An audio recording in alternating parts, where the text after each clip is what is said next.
Sebuah kejadian mengejutkan mengguncang militer Israel pada Sabtu malam ketika dua mobil SUV militer Israel meledak di jalan utama menuju perbatasan Gaza. Peristiwa itu terjadi setelah pasukan tersebut dihujani lebih dari 300 roket Hamas dalam waktu kurang dari 10 menit. Ledakan besar membuat kedua kendaraan itu berubah menjadi puing besi terbakar, sementara 6 komandan tinggi Israel yang berada di dalamnya dinyatakan tewas di tempat. Sumber militer Israel mengonfirmasi bahwa para komandan tersebut sedang dalam perjalanan untuk memimpin agresi darat ke Gaza, sebuah operasi yang telah direncanakan berbulan-bulan. Namun serangan roket mendadak itu berhasil menghentikan seluruh pergerakan pasukan di sektor selatan. Ironisnya, sistem pertahanan Iron Dome yang digadang-gadang tak tertembus justru tampak seperti payung bocor di tengah badai. Beberapa rekaman video amatir menunjukkan dua SUV militer itu berhenti mendadak di tengah jalan, disusul dengan rentetan suara ledakan keras dan kobaran api besar yang terlihat hingga beberapa kilometer. Dalam rekaman itu juga terdengar suara panik tentara yang berteriak meminta bantuan medis. Seorang tentara bahkan sempat berteriak, "Kami diserang dari langit dan tanah," sebelum sambungan radio terputus total. Mungkin inilah momen paling jujur di seluruh karir militernya. Militer Israel segera mengevakuasi seluruh pasukan dari garis depan dan menunda operasi invasi. Pemerintah Israel mengumumkan masa berkabung nasional atas gugurnya 6 perwira senior itu. Namun di sisi lain, sumber-sumber dari Gaza menyebut bahwa rentetan roket tersebut merupakan respon awal atas rencana serangan darat Israel. "Kami tahu mereka akan datang, jadi kami sambut duluan," ujar salah satu juru bicara Hamas dengan nada datar, seolah sedang membicarakan hujan sore, bukan perang. Ledakan itu menjadi pukulan besar bagi moral pasukan Israel. Ratusan tentara dilaporkan mundur dari garis serang dan kembali ke pangkalan sementara di wilayah selatan. Beberapa analis militer bahkan menyindir bahwa strategi mundur sambil berkabung mungkin akan menjadi doktrin baru IDF setelah malam ini. Situasi di lapangan kini tegang. Militer Israel masih menilai kerugian, sementara Hamas dikabarkan terus memantau dari kejauhan menggunakan drone pengintai akitan lokal. Ledakan dua SUV militer di tengah jalan bukan hanya tragedi, tapi juga pengingat pahit bahwa di wilayah Gaza, siapa yang terlalu percaya diri biasanya berakhir jadi headline besok pagi. Kejadian ledakan dua SUV militer di dekat perbatasan Gaza bukan hanya mengguncang medan perang, tapi juga mengacaukan rencana besar militer Israel yang sudah disiapkan berbulan-bulan. Dalam hitungan jam, seluruh operasi ofensif yang disebut Iron Spear langsung dibatalkan. Di markas militer selatan, suasana mendadak berubah dari instruksi perang menjadi upacara duka yang penuh tekanan. 6 komandan yang tewas diketahui memiliki peran penting dalam perencanaan invasi darat. Mereka termasuk komandan lapangan, perwira logistik, dan kepala unit intelijen taktis. Mereka bukan sembarang komandan, mereka otak lapangan, ujar salah satu sumber militer yang tidak mau disebutkan namanya. Namun, ironi pahitnya, otak lapangan itu kini berakhir jadi berita utama, bukan kemenangan. Di Tel Aviv, pemerintah menggelar rapat darurat membahas kekacauan mendadak di sektor Gaza. Perdana Menteri Israel terlihat muram saat menyampaikan pernyataan singkat di depan kamera, menyebut peristiwa itu sebagai kerugian berat bagi bangsa. Tapi di balik layar, laporan internal bocor menunjukkan bahwa beberapa pejabat senior saling menyalahkan atas kegagalan pertahanan udara. Salah satu analis militer menyindir, mereka punya teknologi satelit, tapi roket buatan bengkel di Gaza masih bisa bikin mereka kelabakan. Sementara itu, pasukan di garis depan tampak kelelahan. Banyak yang memilih berlindung di balik kendaraan lapis baja menunggu instruksi baru. Evakuasi jenazah dilakukan di bawah pengawalan ketat.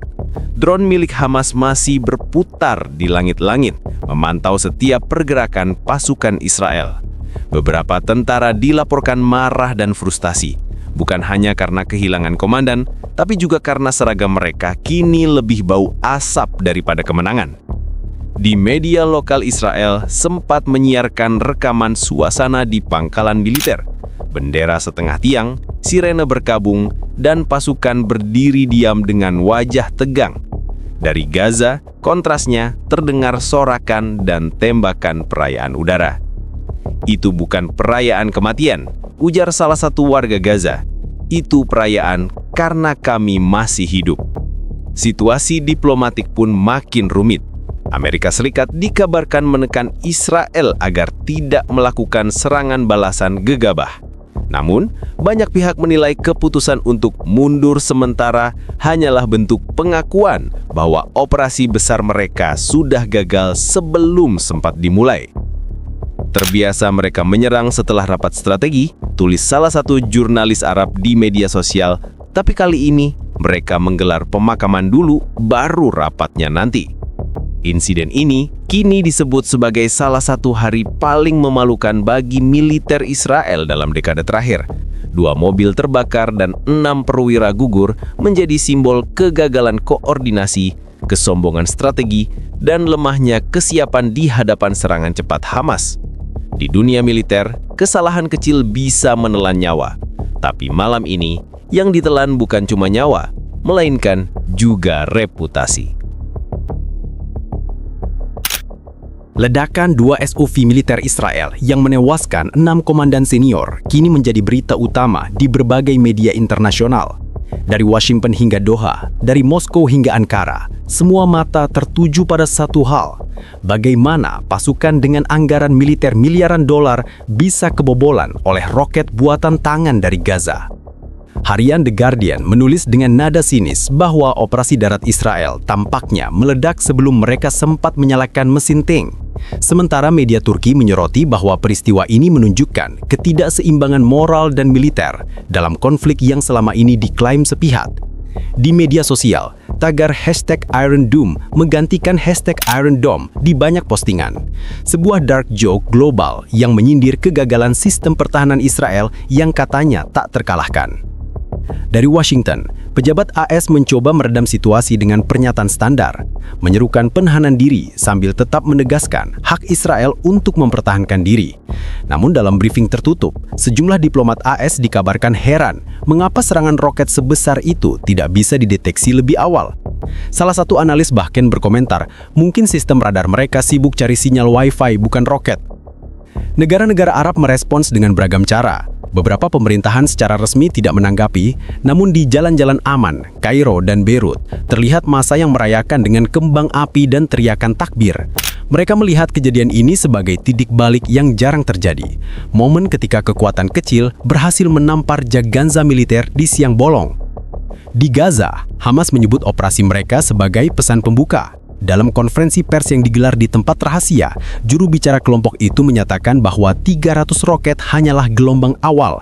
Kami tidak sedang menunjukkan kekuatan, kami sedang menunjukkan bahwa mereka tidak sekuat yang mereka kira. Kalimat itu menjadi bahan kutipan di berbagai media Timur Tengah. Sementara itu, di Israel sendiri, tekanan publik meningkat. Demonstrasi kecil muncul di depan Kementerian Pertahanan di Tel Aviv. Para keluarga tentara menuntut jawaban. Bagaimana mungkin 6 komandan bisa mati hanya beberapa kilometer dari pangkalan utama tanpa ada peringatan dini? Pemerintah berjanji melakukan investigasi penuh, tapi banyak yang ragu hasilnya akan berbeda dari laporan-laporan lama yang berakhir tanpa tanggung jawab nyata. Beberapa warga Israel bahkan menyindir pedas di forum online. Kami bukan takut roket Hamas, kami takut sistem kami sendiri yang katanya canggih tapi sering tidur siang. Lembaga-lembaga intelijen internasional kini juga memperhatikan detail serangan itu. Mereka menilai keberhasilan Hamas kali ini bukan kebetulan. Ada indikasi bahwa kelompok itu menggunakan taktik baru, meluncurkan roket dari beberapa titik dalam waktu bersamaan, mengacaukan kalkulasi radar dan membuat sistem Iron Dome kewalahan. Serangan simultan seperti ini menunjukkan peningkatan koordinasi, kata seorang analis dari lembaga riset pertahanan Eropa. Namun di luar aspek teknis, dunia juga menyoroti sisi psikologisnya. Kehilangan 6 komandan dalam satu malam bukan hanya kehilangan personil, itu kehilangan arah. Dalam militer modern, komando bukan hanya soal strategi, tapi simbol moral. Ketika simbol itu hancur dalam kobaran api, pasukan di lapangan kehilangan keyakinan. Israel terlihat seperti pasukan yang kuat di atas kertas, tapi kertas itu kini terbakar bersama 2 SUV mereka, tulis salah satu editorial media Iran dengan nada menusuk. Dampak diplomatiknya pun mulai terasa. Uni Eropa menyerukan pertemuan darurat membahas eskalasi baru di Timur Tengah. Beberapa negara menyerukan gencatan senjata. Tapi di sisi lain, kelompok-kelompok pro-Palestina justru menganggap ini momen strategis untuk memperkuat posisi tawar Gaza di meja diplomasi.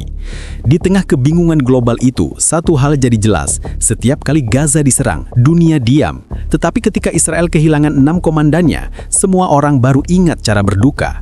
Peristiwa ini, lebih daripada sekedar tragedi militer, kini berubah menjadi ujian besar bagi citra Israel di mata dunia. Ujian tentang kehebatan yang selama ini dijual lewat propaganda, tapi roboh dalam satu malam. Setelah insiden ledakan 2 kendaraan militer di dekat Gaza yang menewaskan 6 komandan tinggi, Israel kini menghadapi masa-masa penuh tekanan, baik di dalam negeri maupun di mata dunia internasional. Kejadian itu tidak hanya mengguncang komando militer di lapangan, tetapi juga mengguncang kepercayaan publik terhadap sistem pertahanan dan kebijakan pemerintah dalam menghadapi kelompok bersenjata di Gaza. Pemerintah Israel langsung menggelar rapat kabinet keamanan darurat untuk membahas langkah berikutnya. Perdana Menteri dan Menteri Pertahanan sama-sama menegaskan bahwa Israel tidak akan gentar. Namun pernyataan itu justru memunculkan pertanyaan di dalam negeri. Apakah strategi militer yang selama ini diterapkan masih relevan? Beberapa anggota parlemen dari kubu oposisi menuding bahwa kegagalan koordinasi militer menjadi penyebab utama jatuhnya 6 perwira senior tersebut. Mereka menilai pemerintah terlalu terburu-buru mendorong operasi darat besar tanpa memperhatikan kesiapan pertahanan udara. Di sisi lain, kubu pendukung pemerintah menyebut peristiwa itu sebagai kecelakaan perang yang bisa terjadi dalam kondisi ekstrim apapun. Di tengah situasi itu, tekanan publik meningkat tajam. Ribuan warga berkumpul di pusat Tel Aviv dan Yerusalem membawa poster bertuliskan seruan agar pemerintah menghentikan operasi militer dan fokus pada diplomasi. Beberapa keluarga korban juga menuntut investigasi menyeluruh atas lemahnya perlindungan di garis depan. Media lokal menyoroti bahwa suasana di militer kini berubah drastis. Kehilangan 6 pemimpin lapangan sekaligus menciptakan kekosongan kepemimpinan yang sulit digantikan dalam waktu singkat. Sementara itu, pasukan di perbatasan Gaza dilaporkan memperkuat posisi defensif dan menunda semua operasi ofensif. Drone pengintai Israel terus beroperasi di wilayah perbatasan, namun tanpa ada tanda-tanda persiapan serangan balasan besar. Analis militer memperkirakan bahwa Israel kini memilih meninjau ulang seluruh strategi operasi darat setelah serangan roket Hamas yang begitu masif. Secara diplomatik, tekanan juga datang dari sekutu utama Israel, yaitu Amerika Serikat.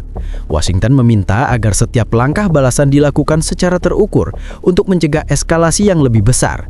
Beberapa pejabat Eropa juga mengingatkan bahwa setiap tindakan militer tambahan dapat memperburuk kondisi kemanusiaan di Gaza yang sudah kritis.